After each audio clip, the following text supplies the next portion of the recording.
आग की लपटों के बीच चीखते चिल्लाते बच्चों की जान बचाने वाली पार्वती के शव की डीएनए टेस्ट से शिनाख्त होगी। पति बच्चों को लेकर अस्पताल तो कभी पोस्टमार्टम हाउस के चक्कर लगाता रहा। हालांकि उनकी सैंपलिंग हो चुकी है। पार्वती यमुना एक्सप्रेसवे पर मंगलवार तड़के हुआ भीषण हादसे का शिकार हो गई थी। वह हमीरपुर के राट की रहने वाली थी।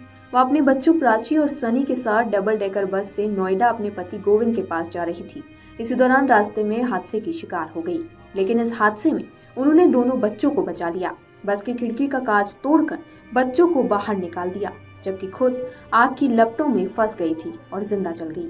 हालांकि उनके शव की पहचान के लिए उनकी बेटी प्राची का डीएनए सैंपल लिया गया है। डीएनए रिपोर्ट आने के बाद अब उनके शव की शिनाख्त हो सकेगी।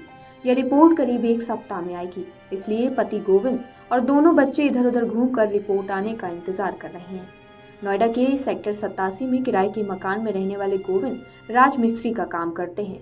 उन्होंने बताया कि सोमवार शाम 6 बजे उनकी पत्नी दोनों बच्चों के साथ स्लीपर बस में सवार होकर उनके पास लौट रही थी। हादसे के बाद बच्चे किसी दूसरी बस से किसी तरह घर पहुंच गए। बेटी प्राची की कमर में गंभीर चोट है। बेटे सनी के सिर में चोट आई है। पार्वती का मोबाइल फोन लगातार बंद आ रहा है।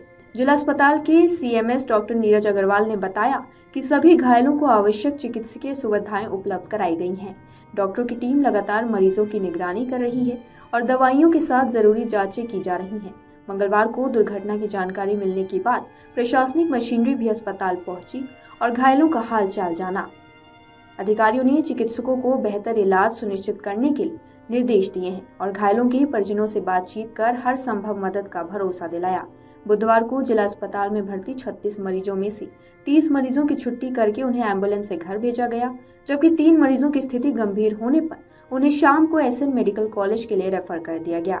अब जिला अस्पताल में 3 मरीज हैं, उनका उपचार चल रहा है। स्थिति में सुधार होने पर उनकी छुट्टी करके घर भेजा जाएगा। दुर्घटना के दूसरे दिन प्रशासनिक अधिकारियों ने जिला अस्पताल में डेरा डाल दिया। सीएमएस कार्यालय में बैठकर उन्होंने मरीजों के घर जाने की व्यवस्था कराई।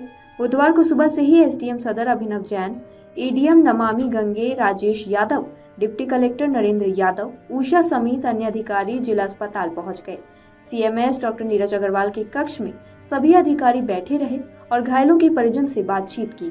बातचीत के बाद जिन मरीजों की हालत ठीक थी, उनको घर जाने के लिए एम्बुलेंस की व्यवस्था की गई।